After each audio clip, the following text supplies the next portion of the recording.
Welcome to Inspired Living with Marc Lainhart, the Intuitive Prospector. Every Wednesday, Marc, along with his special guests, will explore thought-provoking topics and ideas that promote creativity, self-help, healing, happiness, and well-being to inspire you on your spiritual journey. Each week, Marc will discuss different paths to achieving a more spiritual, balanced, happy, and healthy lifestyle. Topics will elevate consciousness and range from metaphysics to the human and social experience and all things spiritual. Welcome to an inspired community that offers support, encouragement, and new ways of thinking. Marc is a tested, certified, and professional spiritual medium, metaphysical teacher, healer, and spiritual advisor with a spiritual practice based in Seattle, Washington.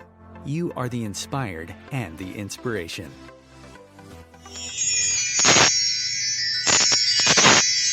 Mediumship is not a magic trick done for applause.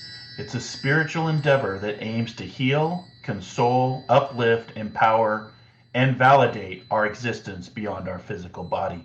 Good morning, good afternoon, or good evening, wherever you may be in this beautiful, awakening, transformative planet of ours. This is Inspired Living Radio. I am your host, Marc Lainhart, the Intuitive Prospector, always challenging you to explore, to dream, and discover that diamond within and the many diamonds that still are around us in this mysterious world, this big world of ours, and there's a lot going on. And today we're going to be talking about a couple different worlds, what we see in the physical world, and for those of us that are mediums, the spiritual world, also known as the etheric plane.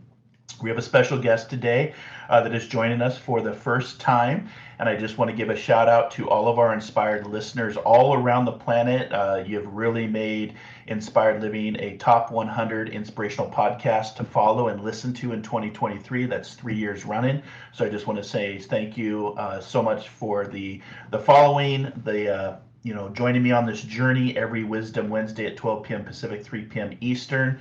You can catch the live show on Wednesdays, and if you don't catch our live show, you can always go over to your favorite podcasting platform, whatever that may be, because we're on all of them now. And you can now also say, if you have an Alexa or an Echo, you can say, Alexa, open up Inspired Living Podcast, and you can get the latest podcasts that will be streaming through. If you do want to follow us on our social media pages, we can be found on TikTok under the Intuitive Prospector. We can be found on our main Facebook page, which is a growing page, a growing community that is called Inspired Living Radio and Podcasts. And of course, Twitter and Instagram under the handle Inspired for Us. So today we're going to be talking about paradigms, perspectives, and pathways on the many pathways to psychic and mediumship. And I'm honored today to have a friend, a professional colleague of mine coming on the show. Her name is Giovanni. She goes by the Joyful Medium. I had the opportunity to do some fun shows with her. I think it was last month, January. The time goes by so quick, where she has a live show called Spirit Speakeasy, and we discussed the different modalities and the different philosophies of mediumship, and that's what we're going to do for the next 45 minutes. So kick on some nice comfortable clothes, grab a coffee, grab a tea, kick back, relax as we explore the etheric world, the world of mediumship, psychic abilities, and I want to read a little bit about Joy and her journey and how she got to this path as well. So she's a renowned and sought-after psychic medium. She's in San Diego, California. She's a healer and a spiritual teacher. In her work, she combines her lifelong spirituality and her years of training with world-renowned psychic mediums, healers, and personal growth experts. All that with a good measure of empowering what she calls, quote, the psychic bestie, end quote. Straight talk when you need it. And it's her ultimate mission to help people like yourselves turn loss into healing and confusion into clarity so you can step fully into your power. Joy was raised in Boston and internationally known for her time as a WWE diva, which we'll be talking about more detail, a model and an actress. Joy always knew her sensitivity and connection with her own intuition and spirituality was something special. But it wasn't until she realized others didn't have the same sensing abilities, like seeing bright swirling colors every time she closed her eyes. She'd see channeled her psychic energy to help others. As a published author, public speaker, and media personality, Joy's calming nature, matched with her unique gifts and insights, go far beyond her individual clients, making psychic, mediumship, and healing more personable and accessible to audiences across the globe. Just think of Joy as your psychic bestie from Boston, giving relative down to earth experiences and healing messages and real life guidance that you can actually use. If you want to learn more about Joy during the show, you can visit our Facebook page. There's all the information is there. You can also go to her website at joyfulmedium.com. Joy, my friend, welcome to Inspired Living. How are you? Hey, it's great to be here, and hello to all of our listeners live or on the replay. Thanks for having me. Yeah, well, thanks for being here. Yeah, so we've got listeners all around the globe. This is internet radio, and what I love about internet radio is we can reach people in faraway places from New Zealand to South Korea to England to here in the United States. And what I love about internet radio, it's there's no membership, there's no password, there's no username, there's no BS, and you can catch the live show as you're doing right now. If you're joining us, hello, hello, hello to our inspired listeners. We like to say you are the inspired and the inspiration. And if you catch the podcast, again, you can find that on your favorite podcasting platform. So tell us a little bit about let's start with, we're going to get into mediumship, of course, but let's talk about the WWE diva, because I grew up with the WWE. I think we're about the same age, I think. So I think a lot of us, in 29. Generation. Yeah. No, I earned every year. I'm proud of it. I think a lot of us grew up with it. It wasn't something that I ever thought would be a part of my work. I actually had been training in wellness and natural medicine, and I became a fitness trainer for athletes. And then through that, I started doing some modeling and acting myself. That was actually like the secret passion dream of mine, was to be an actress, to tell other people's stories. Funny, but foreshadowing. But, it was just an audition that I went on. It was an opportunity that was offered. And then you know how it is with the way our lives go. Sometimes one thing leads to another that could be, a really big thing, where at face value might seem like, this is just, another thing in a long list of things. So it just kind of happened, if that makes sense. So tell me a little bit more about what happened. What did I do? Yeah, exactly. What are the details of this WWE diva? Okay. So essentially, the company had decided, I don't know if they ever stated this in an official capacity, but it was all of our understanding that they wanted to bring in some particularly females that had an acting experience background, from like LA, et cetera, to help with the storylines of the show, because we know it's physical sports entertainment, but there's also a storyline. That's how we get to these wrestling matches, right? So they did, it was actually one of the first competition reality type shows where you'd go every week and people could get voted on or off. They were modeling after a couple of them that had it, but it wasn't as big as it is now. So they did this huge nationwide audition, saw, hundreds of girls in several different states, kind of narrowed it down all the way to their top 10. And then we did a 10-week run where someone would get voted off, every week. I ended up coming in, I think, third in that. And then from there, they reached out to me a little bit later, a couple months later, and offered me, would I be interested in coming on the show as part of a storyline, part of a program is what they call it. And I'm going to be really honest with you, because we're friends.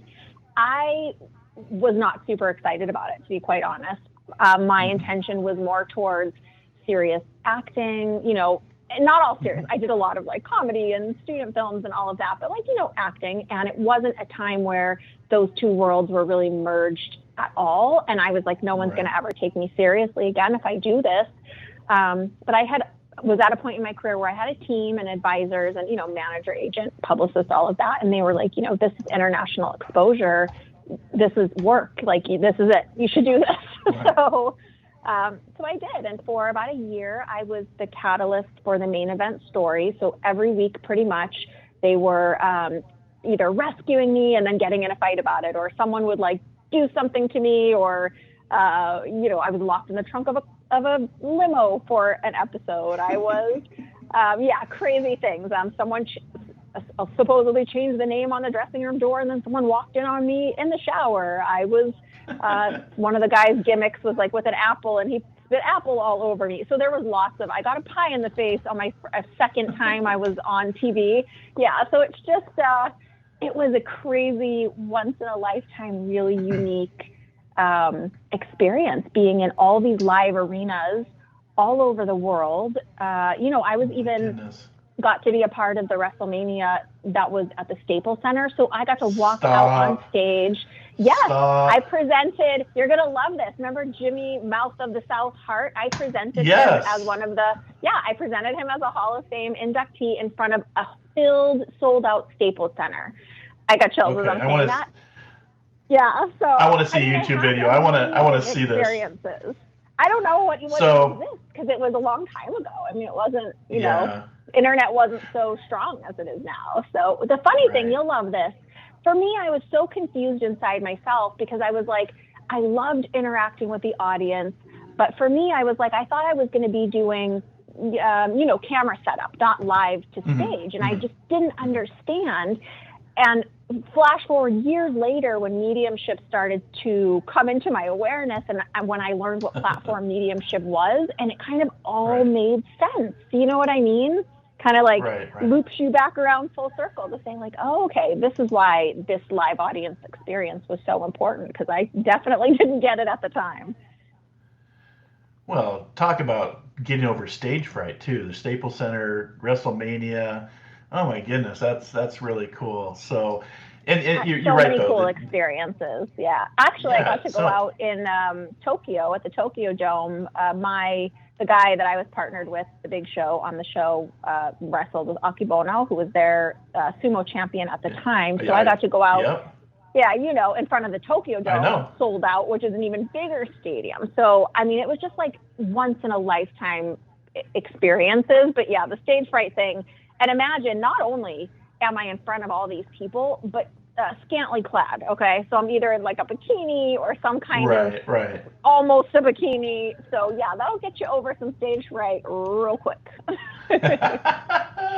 Well, that's so cool. Thank you for sharing that. I just saw WWE Diva, and I'm like, I need to know more, because it's funny because you were talking about the acting then compared to what it is today, and I'm thinking of Dwayne Johnson, The Rock, because we watch his story, and his story is actually directly related to the rise of WWE, his acting, and now today one of the highest paid actors in Hollywood. And I was as you're watching the show, my wife, who I've been married to for 28 years now, didn't know that I had a background in WWE, and I actually loved it. And I was like, I knew all the characters, and so the show is a lot of fun. There's a lot of fun to storytelling, and I can see how that would segue to doing platform mediumship and being able to tell other people's stories, right? So how fun. Funny, Thank you for sharing that. It is. It just shows you that, life is going to throw you a lot of different pathways, because today we're talking about pathways and paradigms and perspectives about what we do.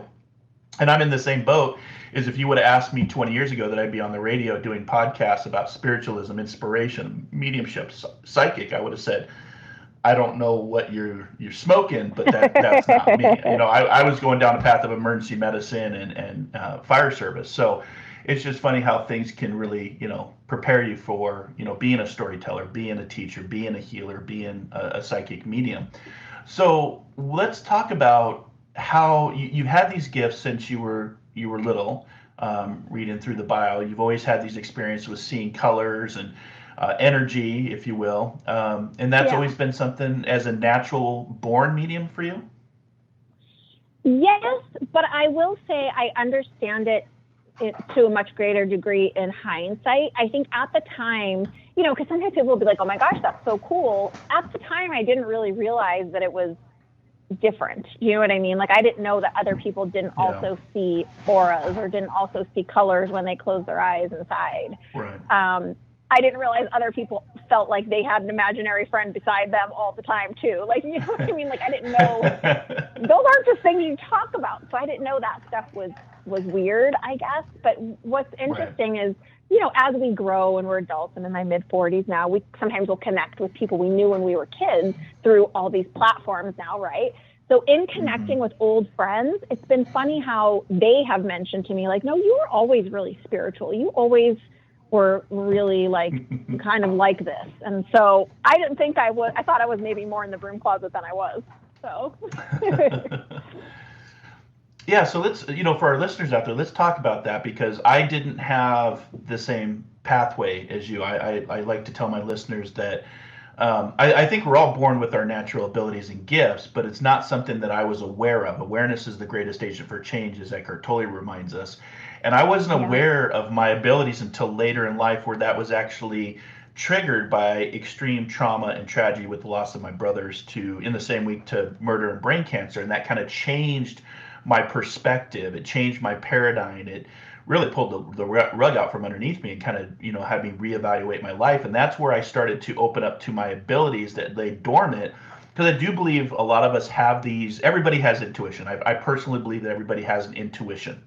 Whether you choose to follow that or, you know, tap into that, that's free will and choice. But for me, when I started to hear and become aware of my brother's energy, their conversations with me, it was actually kind of a disturbing thing for me, because logically, you know, if you're not used to this, being naturally born like yourself, and all of a sudden you're hearing voices in today's society, people would say, oh, you know, Marc's gone schizophrenic from the trauma and the tragedy, when actually, no, it was a rewiring of my brain to be open to receive communications from not only just my brothers, but strangers and people that I didn't know.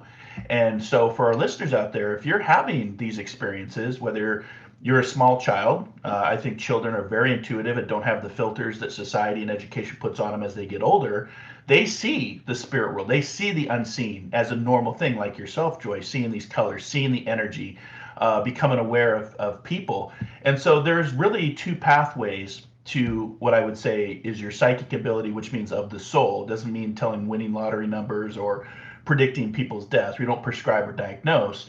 But when you become aware of your own psychic, of your own soul, that can then also open the path to mediumship. Not all the psychics are going to move on to that mediumship world. But when did you start to realize that you had this ability to talk and to interact and storytell for people that aren't seen with the physical eye, but very real to you? Well, so what's funny is I did have the thing with the colors, but I mean, I'm talking about like third grade, when I'd be in church, I could see around whoever was giving an inspired talk or whatever, prayer song, I could see color move around them, but I didn't really identify it as a thing. If you flash forward to like when I was, you know, in high school, I led devotions for my class group and gave like inspired talks in that way, and did it more through writing, and was like a counselor to friends and leader in that way. So that's how it presented. It wasn't in a way of like understanding that they had loved ones or feeling like it was psychic. It was more just like, oh, this person, something's wrong. I need to talk to them. I need to pay attention to them. You know what I mean? It was more in the emotion. Even flash forward to the WWE times, I could feel the energy of the crowd. I could feel how that was different. I could feel when I would step into a room that I wasn't supposed to be in, or that, you know what I mean? Like, it was more in an energetic sense. I didn't identify it. If you would have told me back then that I was psychic, I mean, actually, my first mentor told me, you're psychic. She was training me as a healer. And I told her, you're crazy. Like, that's not a thing. I don't believe in that. I don't know what you're talking about. Like, I'm from Boston. I want to see your data. Like, let me, you know what I mean? Right. Oh, yeah, I do.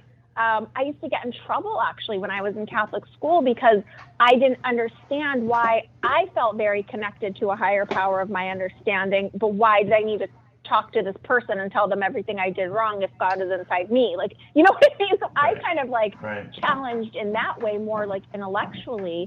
And then it was really through healing, learning healing after my career with, you know, my time with WWE. I auditioned a little bit more. My kids were much bigger by then. I already had kids when I was with that company. And, I just wanted to go back to my massage therapy, my wellness practice, but I wanted to learn Reiki. It's a funny story that I tell sometimes, but I moved from LA to San Diego and started a business with my friend, an ice cream truck business. She still has the business today. That's awesome. And while I was driving this ice cream truck, I kind of, they say when you're ready, the teacher will show up. I called forward this teacher. It was a woman. She was in someone else's driveway and that flagged me down with this ice cream truck. And somehow we just got to talking about Reiki. And I was like, I want to learn that so bad. And she said, if you order this book and come back to me, I will teach you. And she privately mentored me for 2 or 3 years. And that's where I got my first psychic training. I mean, it's funny, being on OM, she had the OM symbol at her house. And I was like, what does that squiggle mean? Like, it's really pretty, but I don't know what that, she's like, you don't know what this is. It's like, I don't. So that's where I was, a little more than 10 years ago, probably 15 years ago now. And it just sort of slowly unfolded. It wasn't something quick. And I did question a lot, is this really real?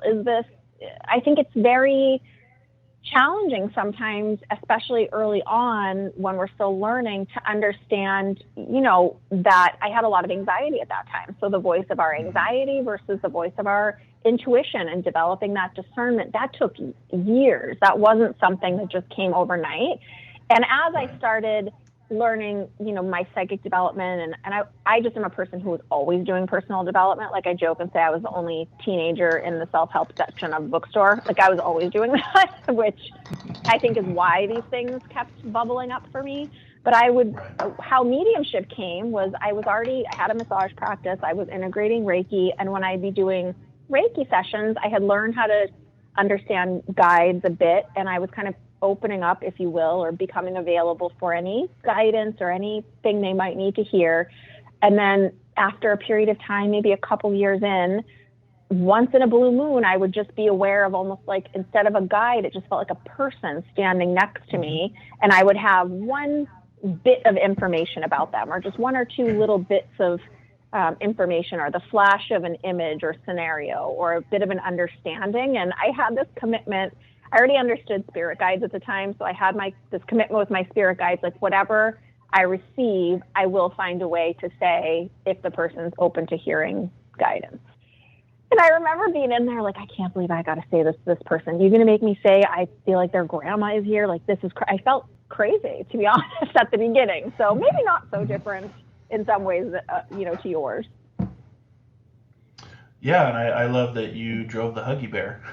So the Huggy Bear was the ice cream truck when I was growing up, and you could hear the Huggy Bear coming from blocks away, because you'd have the songs, and that is awesome. So from the WWE to the Huggy Bear, driving the ice cream truck to mediumship, that's the beauty of life, right? That's literally, you don't know. Yeah, you don't know. Sorry to interrupt you. For those of your listeners who are into astrology at all, I got a Gemini moon, so that explains a lot for people. Like, I like to be stirring lots of pots at one time. I'm just like want to experience so many things. I always say, like, I like to live a lot within my life. I've been a lot of different iterations of myself, and I think that is part of this journey for us, right? Yeah, and I would agree with you. I feel the same way. I'm a little bit older than you, but in my lifetime, I've done so many things, so many different, what I call soul adventures, that I feel like I'm like an 80-year-old man with what I've learned, education, experience, living, in different parts of the country, visiting different parts of the world. And, that's really what life is about. It's about that carpe diem and finding that diamond within. And whether you're going from the WWE to driving an ice cream truck to doing, mediumship, for our listeners out there, you may be having this struggle. You may be catching this podcast, down the road and say, what is this really happening? Is this just my imagination? Is this my logic? A lot of things that I went through in my early days of understanding, the pathways to spiritualism and to mediumship, was really that, what we, what's planted in our brain, I guess, learned behavior. You talked about Catholicism. I too was raised and confirmed in the Catholic Church. So when I started having these experiences, this, some would call this the paranormal, some would call it the phenomenon, others would call it woo woo. When I was having these experiences, there was a lot of things, labels of, I was seeing, call psychic Wanda, don't go down this road because scripture says it's a bad thing. And as I started to learn and to educate myself about how real this world is and how after death communications is a real thing, nothing nefarious or evil about it. You can study the top 10 different religions around the world, and they all have, messages of love and references to mediumship and your own psychic abilities, or that divinity within that you talked about versus going to somebody else. And so for the listeners out there, when Joy had mentioned, when the student is ready, the teacher will appear.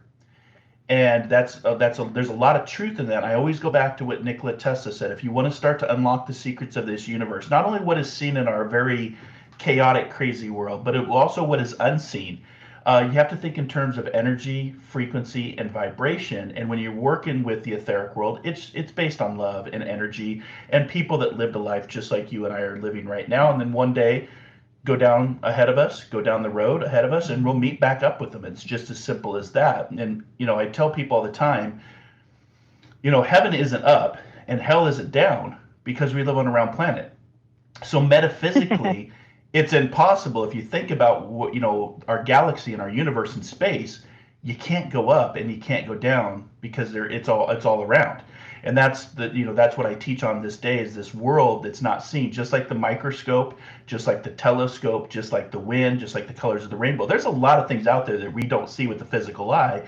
And I, always remind my listeners, just because you don't see it doesn't mean it's not here. And use the 3 eyes in life. The 2 physical eyes that you have to look, but the 3rd eye to see. And what I mean by the 3rd eye is actually the pineal gland in the brain, which is the same makeup as our eyeballs. It has fluids, it's round like an almond shaped. And, when you start to open that eye, that's when the things will really start to unfold and make sense, to where you're like, I'm talking to people that have passed on, or I'm aware of things that haven't happened yet. So, like I said at the opening of the show, mediumship is not a trick done for applause. And I see a lot of that in the United States, unfortunately. It's not a path that I went down. I didn't look at it from an entertainment standpoint, even though it is considered entertainment. I looked at it as more of a spiritual endeavor for myself that led me to the Berkeley Psychic Institute, the Omega Institute in New York, to finally the Arthur Findlay College in up north of England, or of London, and then to mentor with some of the best psychic mediums in the world, because it really aims to heal. A lot of my healing, but also the people that seek us out, to console, to uplift, to empower, to validate, and it's proving life after death. That's what we do.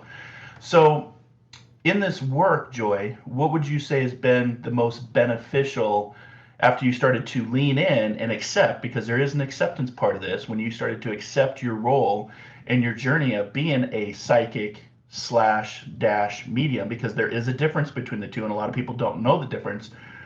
Right. What made it easier for you, and what is the difference between psychic and mediumship in your perspective?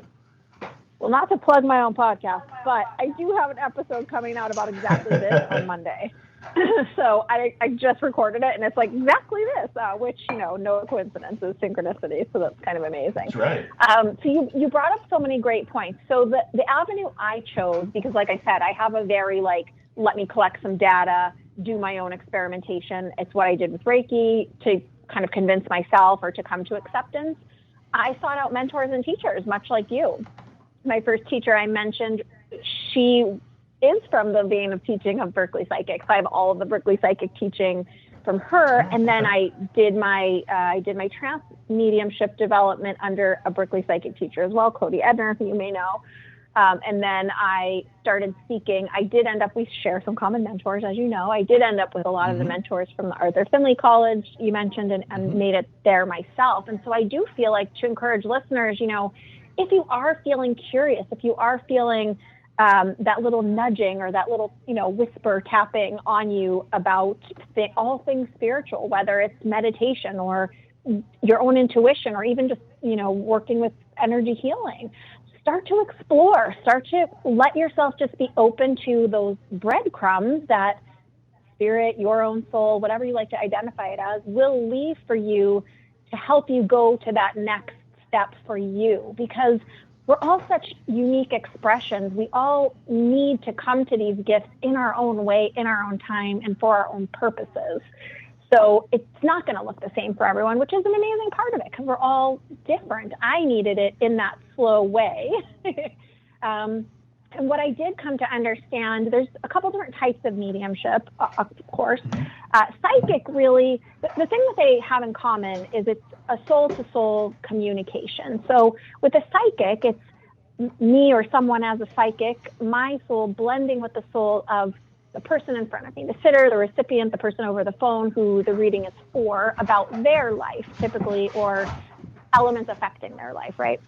Mediumship is my soul or the medium soul blending with the soul of a person who's no longer in a body, a soul, a person who's already crossed over to the other side.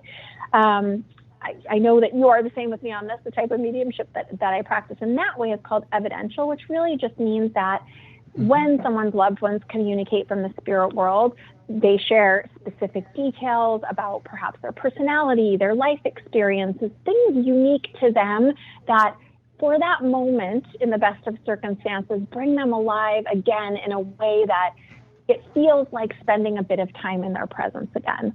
And that's when it's its best, I think, when it's not just details about them in a cold, dry way, but it's having their personality come alive. Maybe sayings that they would say come out. Maybe their humor comes out. It's different every time because, again, they are all unique and different as well. Mm-hmm. Now, like you already mentioned, for me, the words psychic and intuitive are interchangeable, and I know because of the weird connotations, a lot of us don't love the word psychic, but let's face it, we're servants of search engines in some way. We got to use words that people know. Yeah, so, exactly. Yeah, I believe everyone has that psychic, that intuitive ability, and often where people are confused is that because of media portrayal, we think it's going to be a big voice from the sky, or, time stands still and this portal opens up, which, yeah, maybe it could happen, but that's by and large not the way it works on a day-to-day. Very rare, very rare. Yeah, it is that soft nudge that's reminding you, oh, call that person, or, go check on this. Do you know what I mean? It's a very soft nudge, and that discernment I was talking about earlier, knowing the difference of that voice of anxiety, for example, and that voice of intuition, you touched on it. It's that third eye, that pineal gland, that sensing. And really, I know a lot of people search for things around, how do I open my third eye? How do I turn on my third eye? I think the key piece that most people are missing it is through the personal development. It is through working with being in understanding our emotions. And it's not sexy, but it's the work, right? So as mediums, as sensitives, whether, someone's gift is to express mediumship in the world, or whether they just want to use their intuition and feel their own loved ones for their own day-to-day life, it is that personal growth, personal development that's going to help everyone with that across the board. Do you agree with that? I do, and you make a good point. For our listeners out there, I always tell them the journey, Lao Tzu talked about this, the journey of 1,000 miles begins with that single step. And for some of you, you're like, well, where do I go? Who do I learn from? Sometimes just sitting still, the journey will begin. Just sitting in a 10-minute, quiet your mind, become aware, become silent. That's what I love about the word listen, is it's the anagram, and the anagram for listen is silent. So if you're silent, you can actually hear more. And people are like, well, what do you mean I can hear more? Well, because your brain is not actively in the left hemisphere of the consciousness and the logic and the memory and the words. And, that's the left side of the brain. When you become still, the journey will unfold. And that's how I started to, really start to hear the voices of my brothers. And you're right, there's evidential mediumship, there's healing mediumship, there's trance mediumship. There are some different levels of mediumship.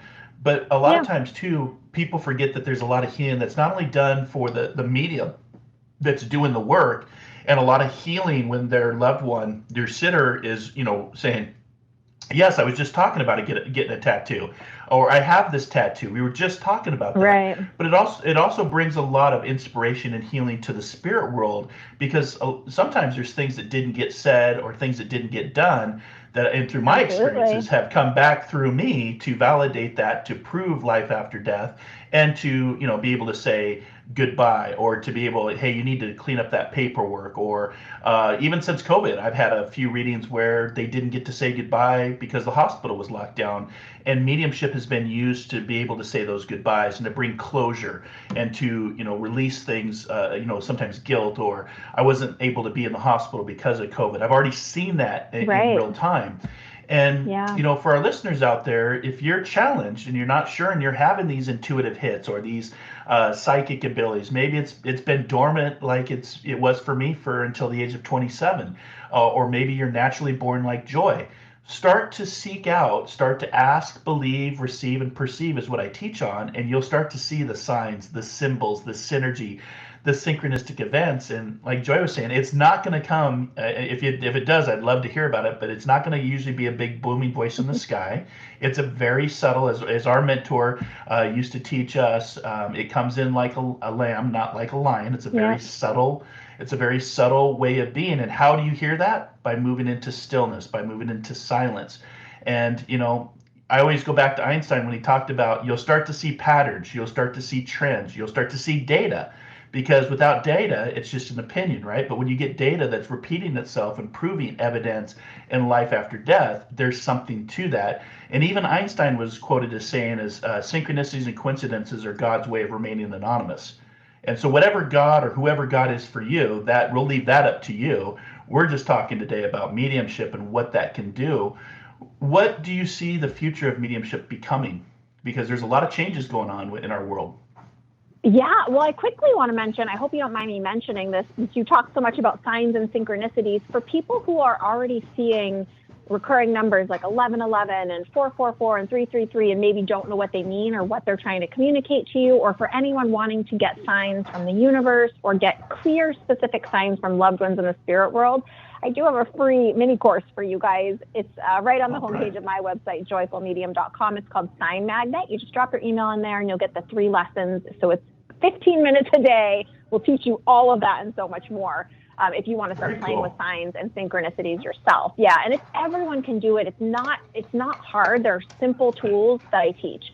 So I do feel like, I know that sometimes people gripe about these next generations coming in. My kids are in their 20s, and I have to tell you, the way that they have more access to their emotions and to having this deep wisdom about reality, about their emotions at such a young age, I really feel like people being able to have intentional, conscious access to their own intuition, those synchronicities earlier on is going to be super helpful. I feel like I know you touched into it a little bit too about mediumship as entertainment.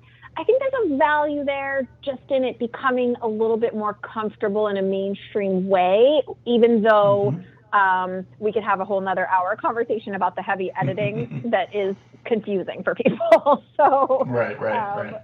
There's that too.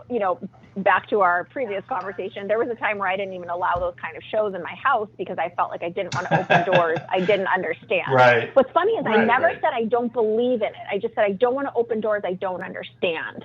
But I do feel like that energetic fear charge, if you will, that fear-based thinking is starting to move forward, is starting to shift. And personally, I dabble in astrology and I like to know what's going on because I think we're affected by several different moving systems, including astrology and planetary systems.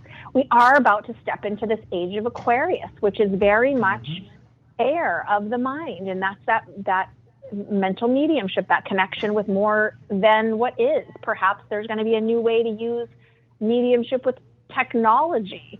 I think that we're understanding more and more about the physical body too, and about things that they previously thought that didn't affect us that do, for example. And I think that the more that these scientific theories become mainstream, the more that people will understand that, like you pointed out, the spirit world is not a faraway place. Energy doesn't totally disintegrate or become destroyed. It just changes form or shape or density, right? So I think in a concrete way, we can already see all of these things happening. I do think that there'll still be a place for working mediums, if you will, just because I think people need guidance. And I think that the way I've often seen it and the way my guides have shown it to me is that many of us, all of us in our own ways perhaps, are meant to be just one lantern on someone else's path. So we need many teachers to help us unfold and develop, including, those on the other side and our soul itself. But I do think that, mediums, spiritual practitioners are still going to be needed just to be one light on the path to help other people on their journey. And with that Aquarian age, we're moving much more from that embodiment of just self, me, how do I achieve, succeed, connect, to we, right? And how do we, our in community, how do we connect? How do we expand our communication? So I know that's a little loose, but that's essentially where I think we're going is I think a lot of it's changing. Yeah, and there's markers in history that show, I think, after the Civil War, mediumship really started to become of interest for people to find closure based on the fathers and sons that went off to the Civil War. Even Abraham Lincoln historically has brought a medium in to try to connect with his son that had passed on. And I think there's always going to be this calling and this need for this type of work, because this goes back, if we go back 300, years ago, they were practicing this. It was just a different time where you couldn't really practice it in the open. We have that luxury today, but you made a point about the technology. I think technology is going to open up our perspective, whether it's opening us up to the universe, like the James Webb Telescope, UFOs, multidimensional beings. That's a whole nother conversation that we're seeing happening real time right now in our world. The spiritual aspects of, I agree with you, the generation behind us is much more open, much more in tune than I ever was. And I always like to say, religion, nothing against religion and nothing scary about mediumship. I haven't found anything nefarious or to be scared of it. But in religion, it taught me that fear of unknown, like you said, opening doors that I don't want to open. I haven't found that once I open that door. It's usually the fear of the unknown or what we don't understand that leads us to fear. Mm-hmm. I can tell you the spirit world is filled with a lot of knowledge, a lot of love, a lot of healing and guidance if you look for it. And religion to me is man voicing his ideas of God. Whereas if you start to go down more that spiritual path, like you talked about your children, it's more of God voicing his laws to man and listening to the voice of spirit, whatever God is for you. I'm a spiritual buffet. You pick and choose what you want, but it's listening to that voice without fear and without judgment. And you can actually, apply that to your own intuition as well to help you navigate the many pathways and perspectives of our world.